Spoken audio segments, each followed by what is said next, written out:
I'm guilty of it too. Guilty of being small-minded, being selfish, being scared that if I help others, that they will take what I think should be mine instead. I'm guilty of thinking that I'm guarding what I know for the benefit of my family, so I use that as a justification not to share. That was definitely me at the start. That was definitely me when I first started flipping things on eBay and thinking that until I get to a certain size, I shouldn't tell anybody what I do. The flip side of that, though, is that it was only when I started sharing with others and helping others that I also then received help.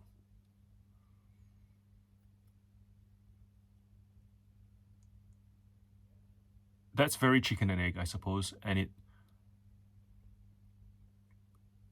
can be scary thinking, should I make that first step to share before someone shares with me? But even that thought's very selfish, because if I trace back to the first time I ever received help from somebody else, as far as I can remember, some days I might go, I was the one who helped first. But some days I might go, actually no, they helped me first. And it all kind of blurs. But it highlights that I didn't get where I am today completely on my own. And so, in order to go where I want to go, I need to keep helping. I need to keep sharing. I need to keep giving. And that's something that I wish a lot of you will come to realize too. There's a very deliberate tone to this video. The packing bench is empty. I could do it out there. I could stand and make grand, big gestures to push the point forward, but I'm not going to do that. We're in the basement. It's quiet.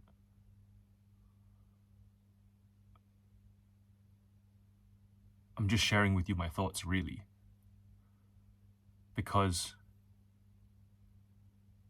I want it to sit. I want it to sit in this stillness. That was one of the bigger takeaways from Retail Global 2 weeks ago, hanging out with other eBay sellers, big and small. Sharing what I know and watching it land with great impact. And then getting help back, opinions. I would share my situation and I'd have perspective thrown back at me with the intent to help. And it would have great impact. Being in that environment was a great contrast to environments where people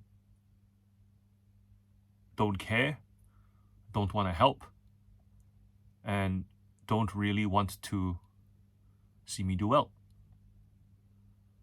And those environments exist in the flesh and online.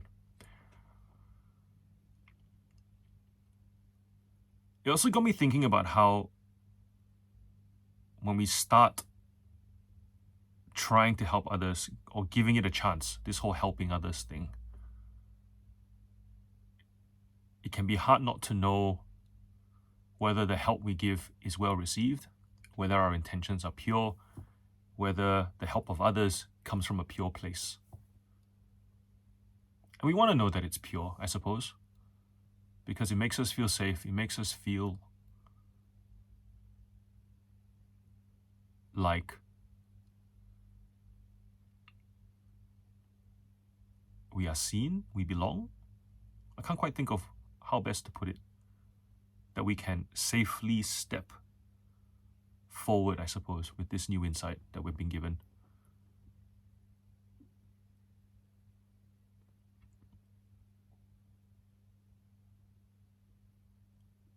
And I suppose when you hang out with people who genuinely want to help you, as I genuinely want to help you,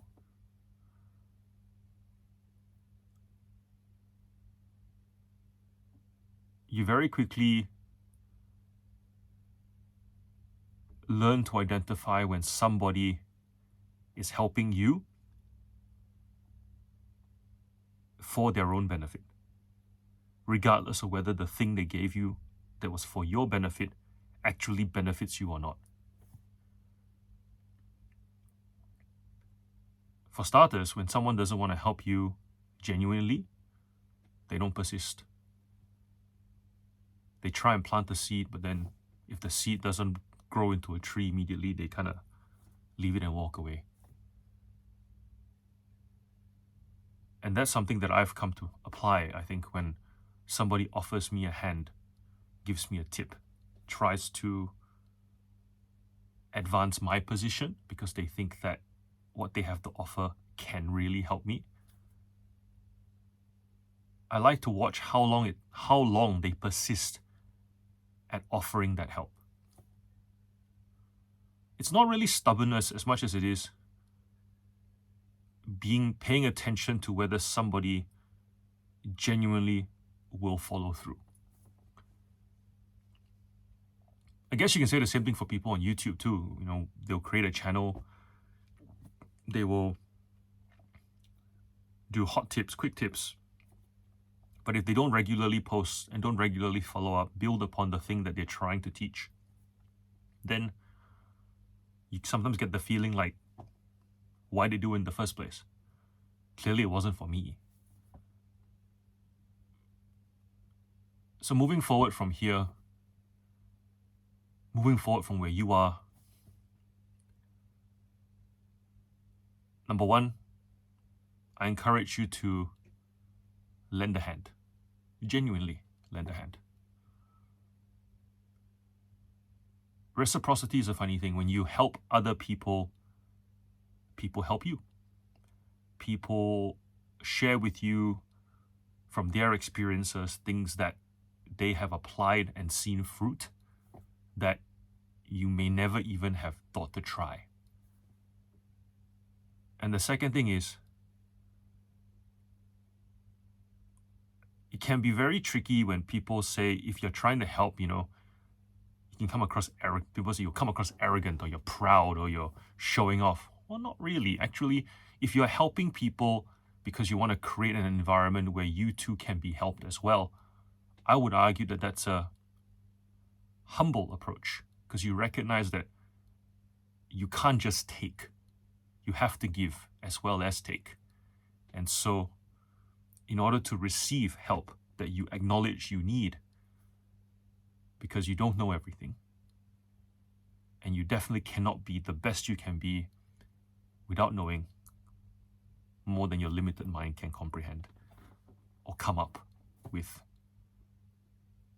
It's humility that pushes you to help and create a culture of helping and receiving, helping and receiving. Of course, there's wisdom in not sharing things that are precious, because you have to also guard your endeavor.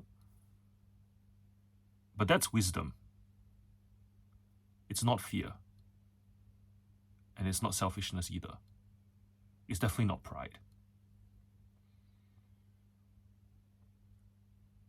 And that's a balancing act. And it comes with experience, it comes with repetition, it comes with engaging in conversation.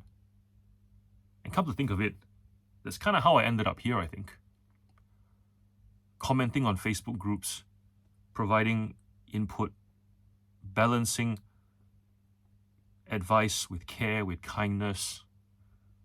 Sometimes it came across a bit too strict, sometimes it came across a bit too soft, sometimes the responses were too long, too short, but it came with practice. And for people to then, you know who you are, say, you should start a YouTube channel, because that long form stuff that you want to share in the comments really would be better in video. And today is my 208th day as a YouTuber. I used to cringe at the thought of being a YouTuber. At Retail Global, someone introduced me as a YouTube influencer, like a eBay influencer. Ugh. There's a certain imagery that comes with influencer, right?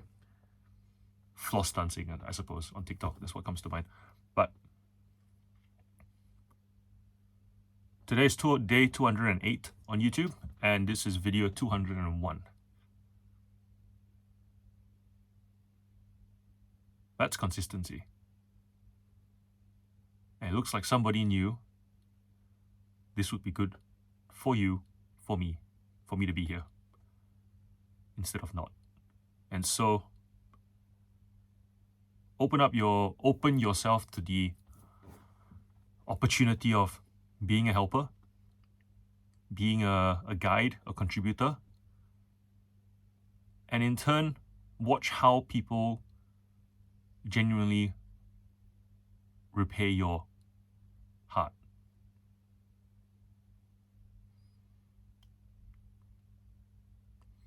At the start of this journey, I was guilty of being small, selfish, prideful. I'm not anymore. And I hope that's where you find yourself too, someday, if you haven't already. Thanks for listening. Have an awesome weekend. Bye.